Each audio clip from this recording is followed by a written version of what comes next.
Is from the South, fighting for what we believe. I said, fighting for what we believe. I said, fighting for what we believe.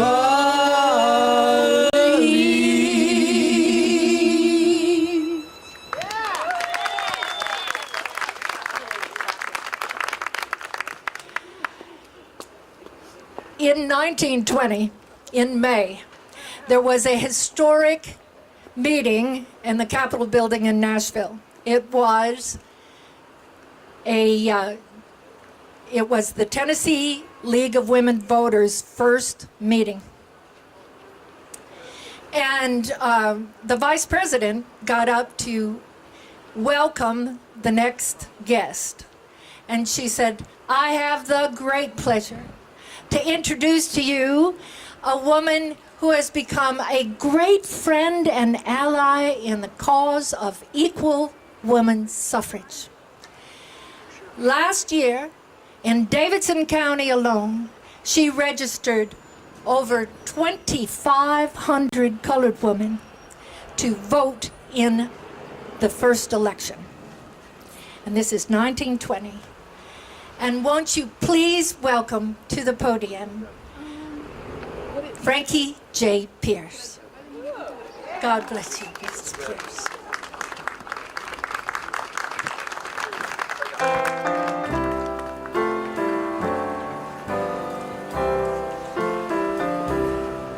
When we have the vote, what would Negro women do?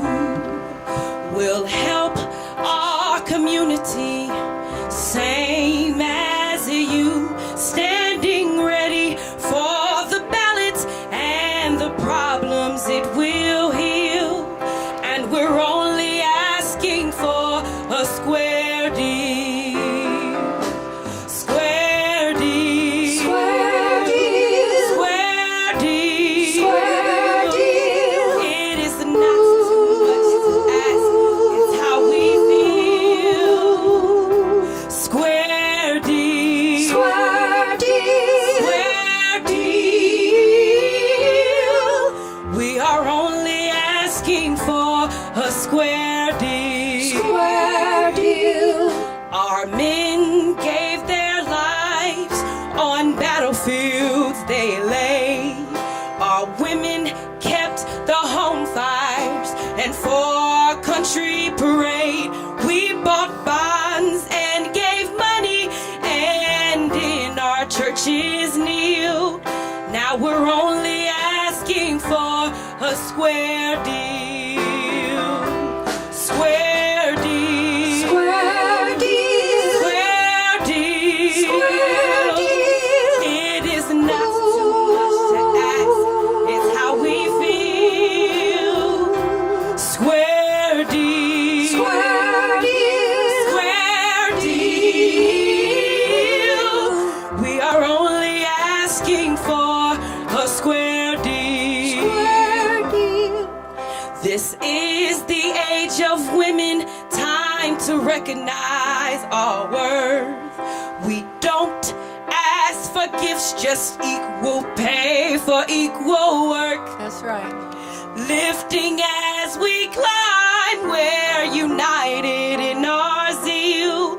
Now we're only asking for a square deal.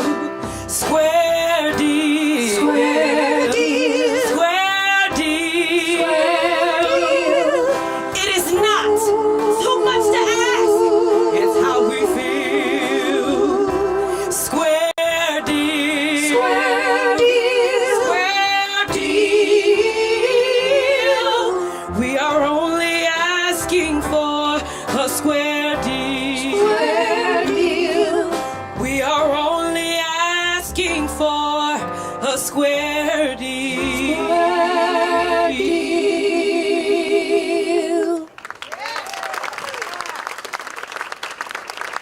Thank you so much.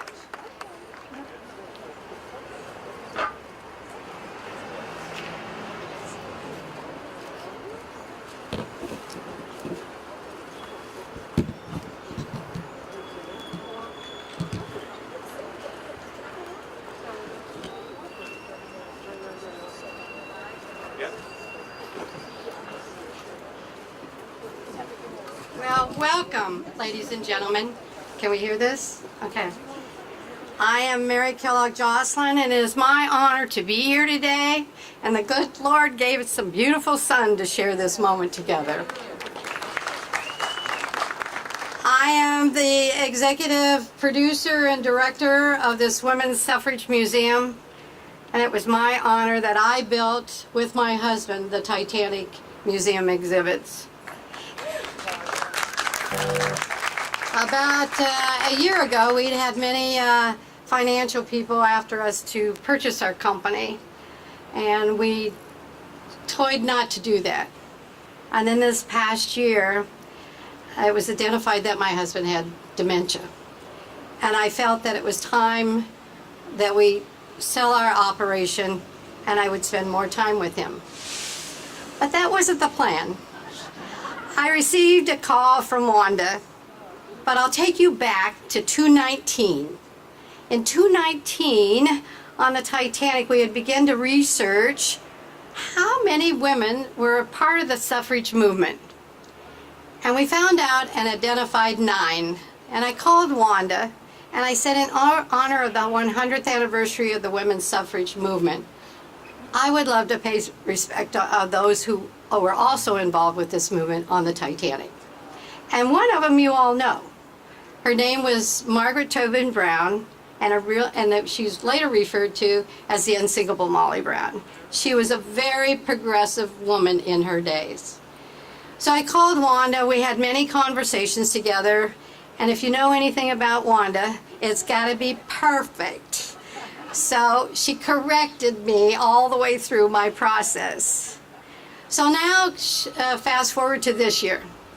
She calls me and she said, "Hey Mary, I finally found a building that I've wanted, and I'm going to want to build a museum." And I said, "Well, let's talk."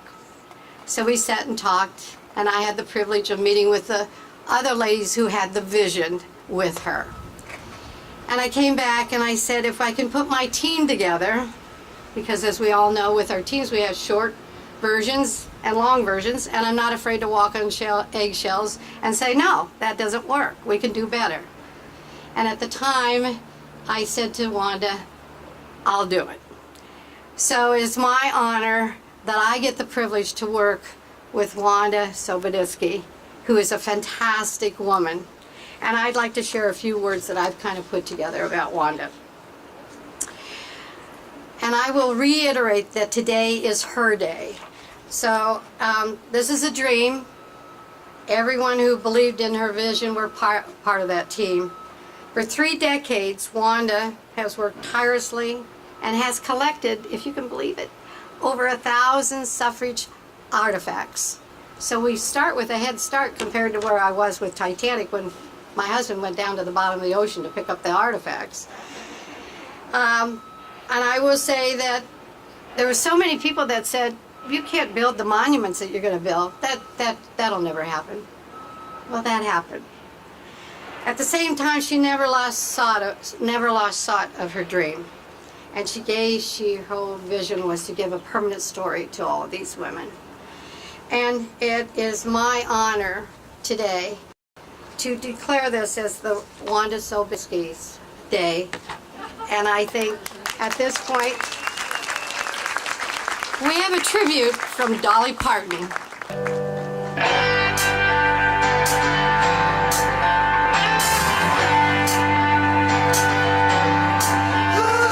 First they said we couldn't dance, then said we couldn't drink. And unless the men allowed it, they said we couldn't think. They said we shouldn't speak till we were spoken to. Well, there was just so much back then we weren't allowed to do. But the first bite of the apple, I guess, revealed the truth. That's when Eve got smart, and that's why Adam don't like fruit. But that old tree of knowledge had some limbs that broke. We had to fight for women's rights. They said we couldn't vote. It is the duty of the women of this country to secure for themselves the sacred right to vote.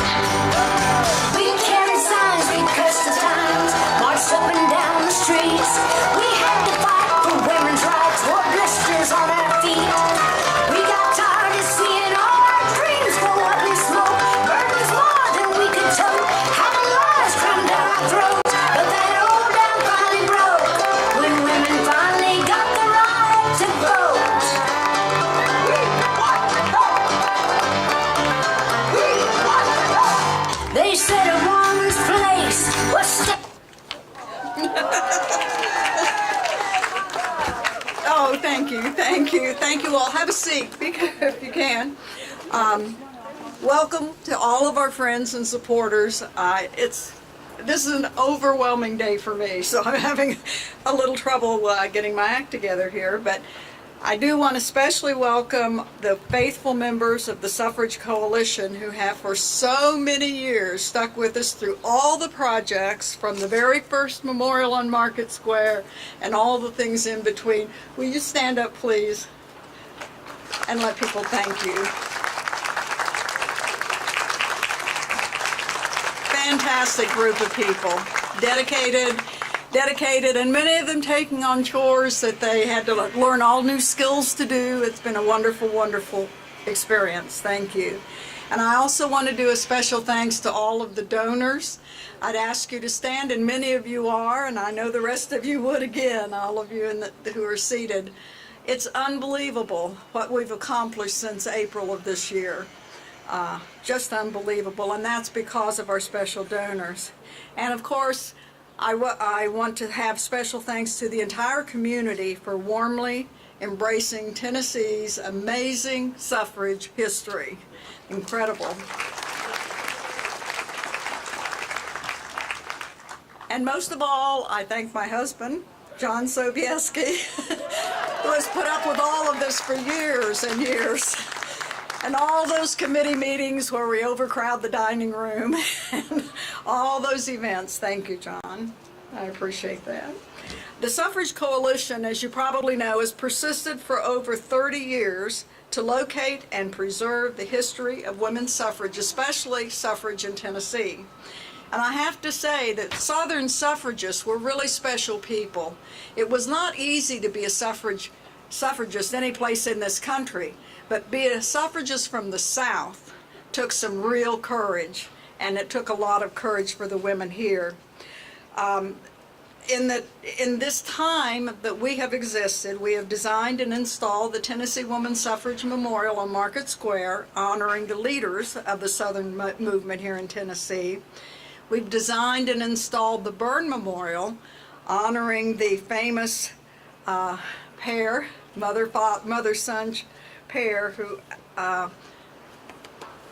he was pretty much an anti-suffragist, and he was known as an anti-suffragist in Nashville right up till the very last minute.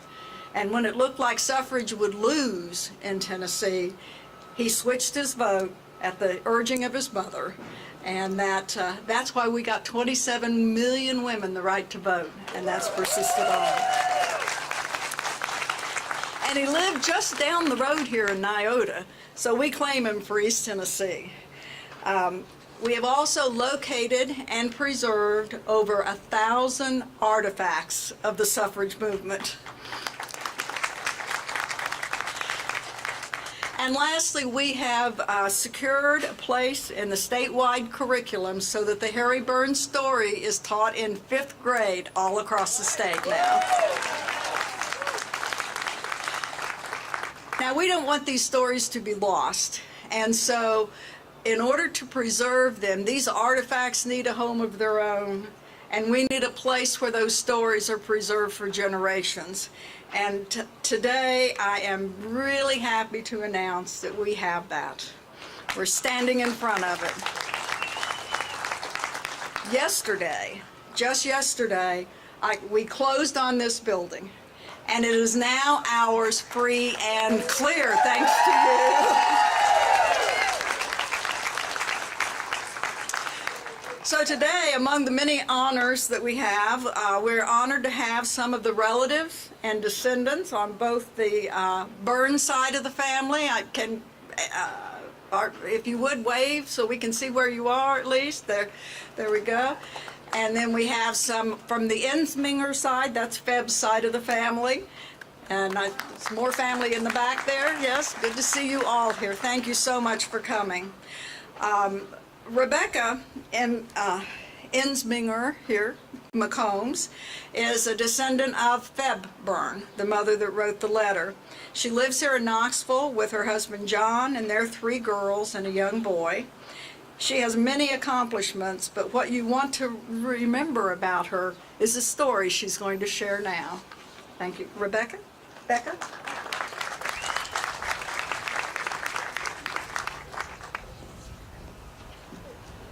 Thank you, Wanda, and thank you, everyone. I am so grateful to be able to partake in Wanda's enthusiasm and in the Coalition's enthusiasm for this beautiful project.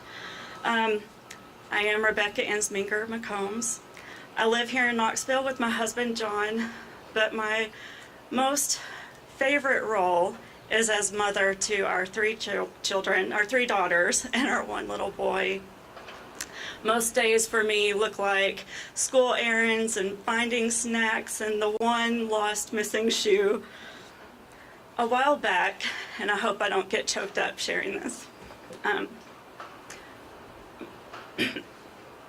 my father told me about a story that would carry deeper meaning for me.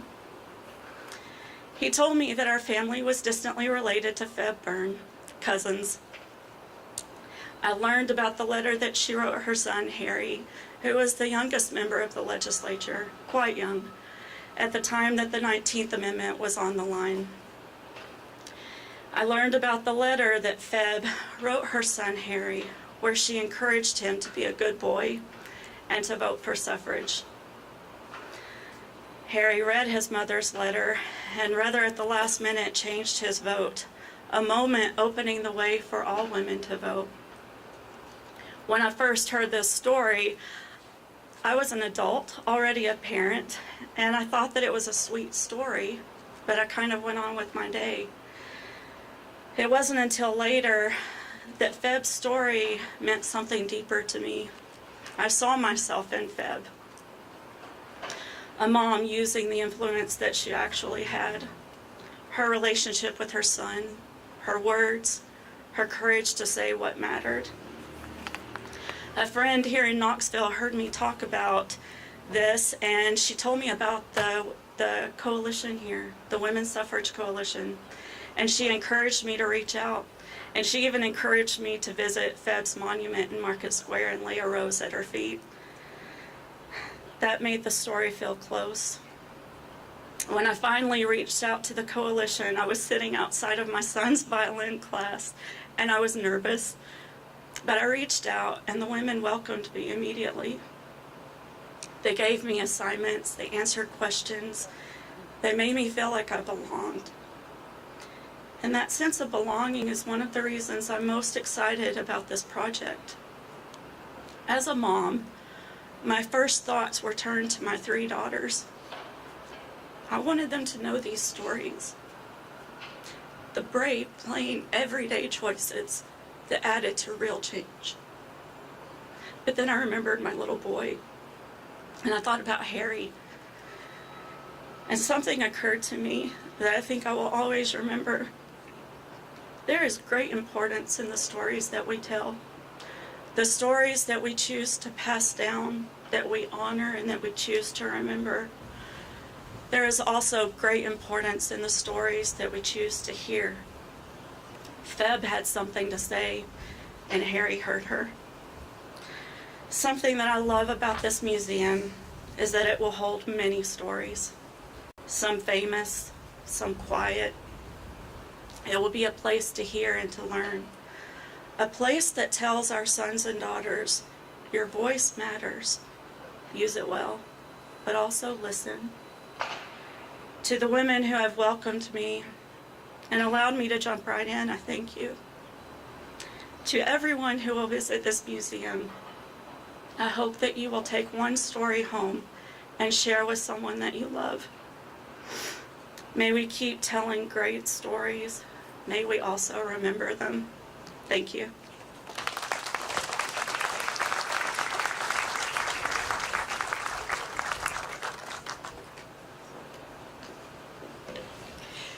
"334 years ago, James White laid out the city of Knoxville, and he laid out Gay Street, and it ran from the river right down there, right here to Church Street, and that's where it ended. And this spot that we are sitting on and standing on now was a part of that original layout 334 years ago. 126 years ago, our building right here was built in 1899. Only 2 women have served as Knoxville's mayor since that 334 years ago. And one of them is India Kincannon, our current mayor, now in her second term. I'm pleased to give you Mayor India Kincannon.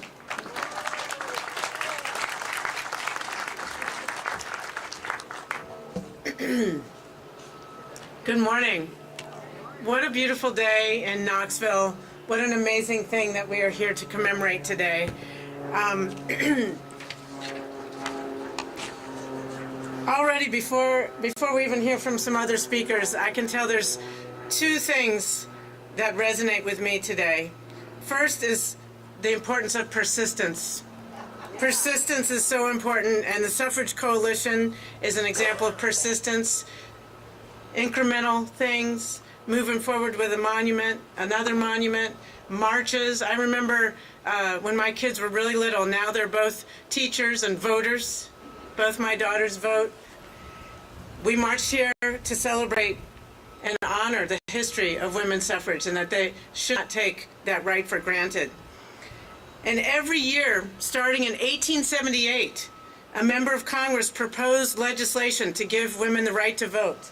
And every year, 1879, 1880, 1890, every year it was rejected or completely ignored.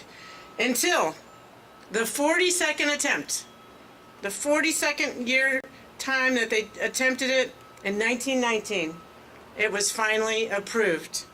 And I have to say that today we're here to commemorate Knoxville's role in that approval of the 1919 adoption of the women's right to vote. So the power of persistence is the first thing that we're here to celebrate. And then, as Becca said, the importance of telling those stories and listening to those stories. And that's what the museum represents right here in Knoxville. So this moment is so important. I want to, give a shout out to the Suffrage Coalition and to Wanda Sobieski. Let's have a round of applause for Wanda. This day, this museum would not be here without her persistence. She's very persuasive. And I love it when you said she welcomed you into the Suffrage Coalition. She welcomes people in and gives you an assignment. That's right. And she welcomed Mary Kellogg into this effort and gave her an assignment. So a round of applause to Mary. Because a museum is a hard thing to do. It takes experience, it takes investment, it also takes persistence. So I'm so grateful for the tireless efforts of the Suffrage Coalition here in Knoxville to share the legacy and the stories of women who shaped our city and our country. And now, thanks to this museum, we will be able to bring our sons, our daughters, our nieces, our nephews, for many generations to come, to learn those stories and then to share them with the future generations. So I have a proclamation to share. And I want to just read a brief excerpt of it before I hand things back to Wanda. This is recognizing the future home of the Women's Suffrage Museum, and it says, whereas the establishment of the Women's Suffrage Museum in Knoxville marks an historic milestone for our city and for our nation, reflecting Knoxville's direct connection to one of the most transformative moments in American history.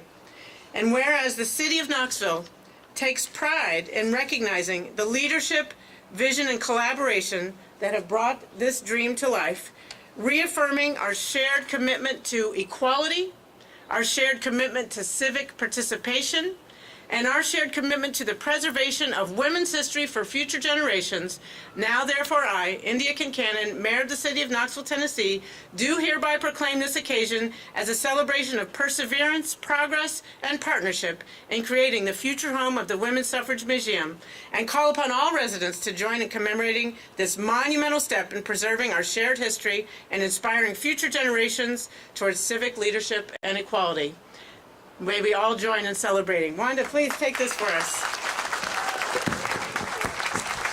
Oops. I'll pick that up and take this up. Okay, thank you.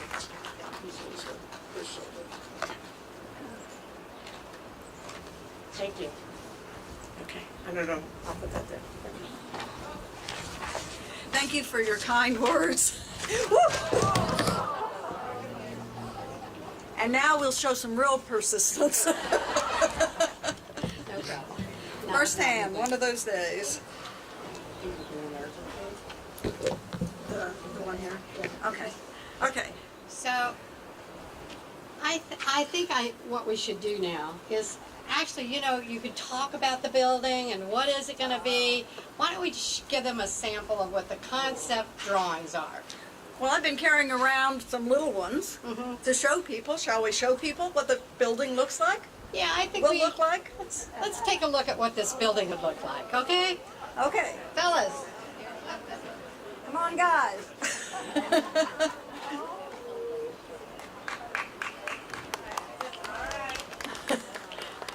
Wait for it. I have no idea.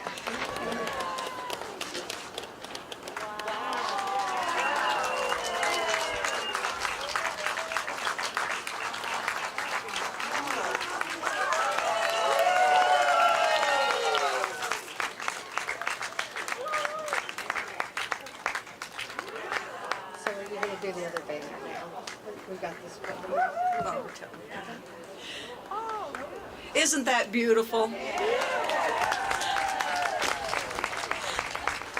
One of the wonderful things about working with Mary is that she has brought in her design team and their experience as well. And that's why we have, this is our concept of what it may look like. But I was really proud of this and really proud of the fact that we could get the building. But Mary thought it needed to be bigger. 9,000 square feet was not enough to tell this story. She wanted to buy the building next door to tell the story as well, except the owner of the building next door was not interested in selling the building next door, so that was a problem for a while. But I'm happy to announce that as of last week, we now have a contract for the purchase of the building next door.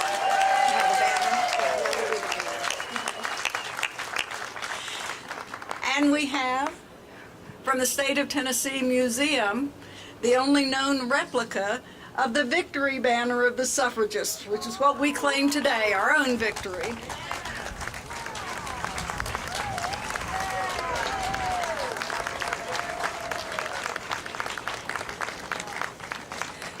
Smaller versions of this banner were used in the parades and even to pick at the White House on behalf of suffrage. But Alice Paul had big ideas, and she made a big banner like this that sat really not exposed to the public as soon as the resolution came out of Congress and into the states to ratify after 41 years of Congress thinking it over. As soon as it came out, she started sewing stars on the flag every time a state ratified. And so each star up there, those 36 stars, represents one of the states that ratified. But on August the 18th of 1920, when Tennessee ratified the 19th Amendment, she sewed the last purple star on the flag and threw it out over the balcony of the National Women's Party's headquarters in Washington, D.C. So when Juan and I started talking about the concept, she said, Mary, the only thing I want is a balcony. So we gave her a balcony. And we'll be throwing out our own victory banner in time, so thank you. Thank you so much. So it's really an exciting day for me because we not only have the one building, which is pretty amazing, but we're well on our way to having the second building.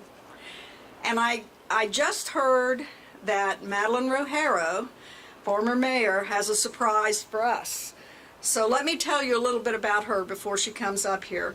She broke the mold in 2011 when she became our first woman mayor in Knoxville, Tennessee. She was not only the first woman mayor in Knoxville, she was the first woman mayor of any major city in Tennessee. And dearest to my heart, I must say, she honorarily named the block between our two memorials Women's Suffrage Centennial Plaza. Thank you. I proudly give you Madeline Rogero.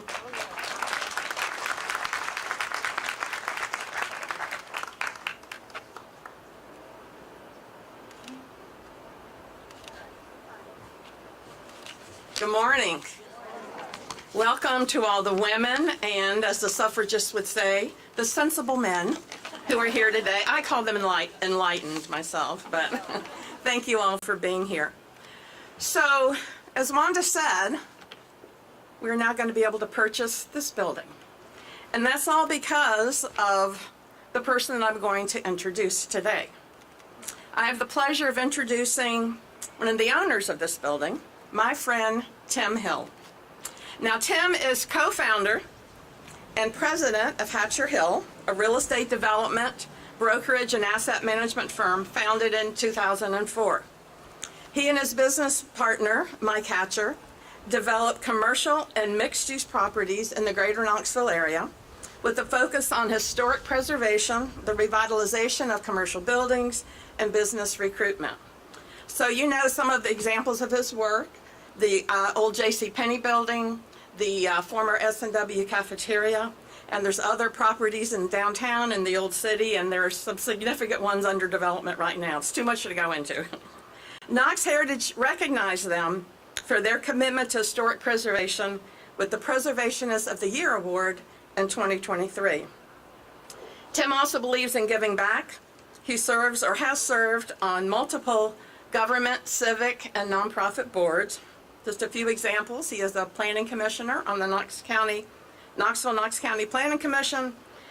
He serves on the Knoxville-Knox County Sports Authority, the Knoxville Chamber of Commerce, Bearden Village Council, Knox Heritage, and Care Cuts.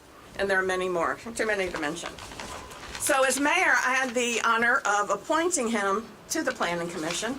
And I also have to say I was always grateful for his consensus building skills during our Recode initiative. We all still have scars from that. But one of the fondest memories I have of Tim is the warm, pleasant smile, and I tell him this often, that he always maintained at every council meeting that he attended, and he attended many. No matter what the subject, who was speaking, and how long the meetings took, Tim kept that warm, pleasant smile and showed respect for the necessary public process. He was a good role model for all of us there. Today, it is my privilege to introduce Tim Hill for a very special announcement.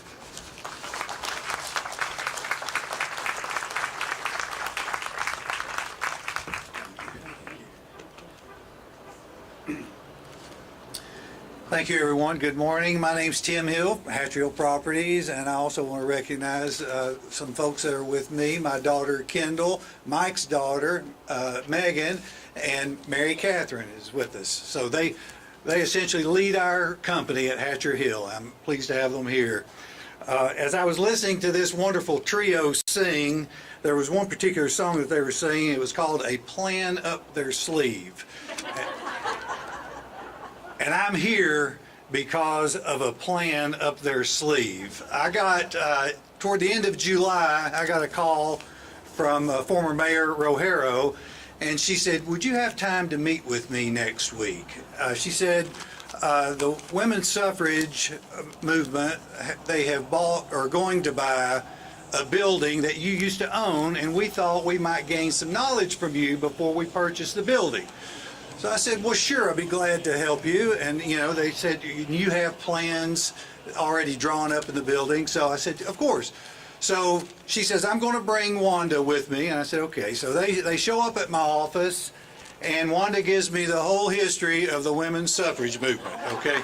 So I'm very keen on the women's. I could recite it now, and I think we spent about 2 hours, but they had a plan up their sleeve. So they said, well, we have Mary Kellogg that has joined our efforts, and she really likes the building, but she said the building is too small.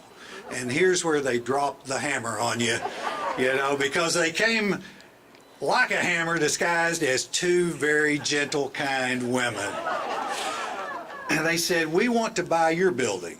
And I said, okay. Well, that was kind of a curveball to me at the time, because we were in the midst of repairing the building.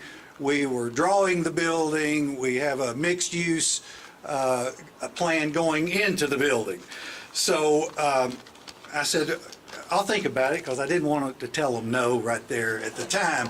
And to better understand my relationship at Hatcher Hill, Mike Hatcher's considered the yes of the partnership, and I'm the no. So if you come to me, you're probably going to get a no. You come to him, he's always going to give you a yes. So I don't know why they chose me, other than Madeline knew that she had that charming way of getting me to say yes.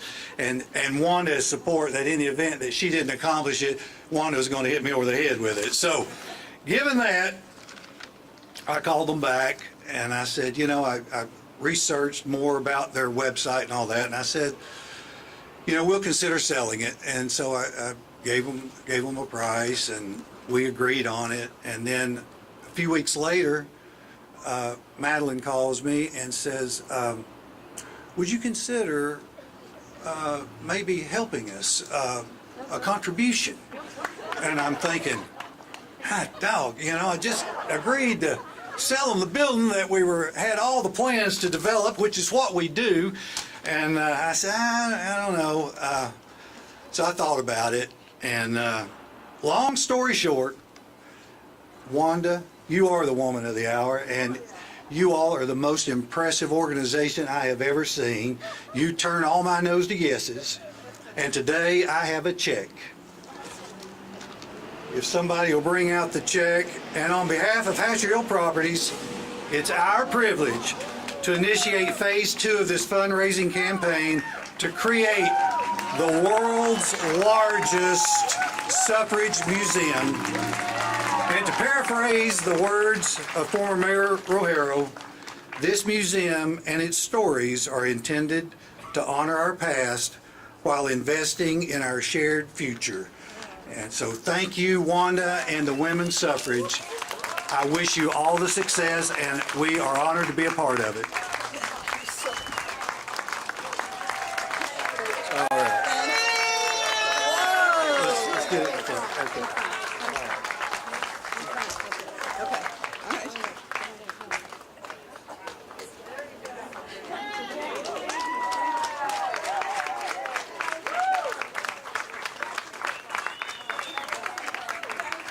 You're very welcome. I want to give you one other thing. As the woman of the hour, you are most deserving. Congratulations.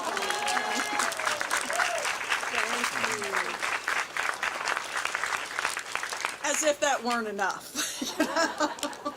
Wow. Well, I can't thank you enough for coming. I know we didn't have enough seating for everybody, and some of you are probably tired of standing.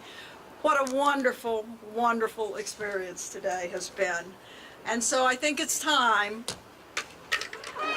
to get to work. There we go. Here we go. Get my hat on here. Thank you. There we go. Thank you for joining us today. Thank you. Whoops. I gotta work on learning how to wear it.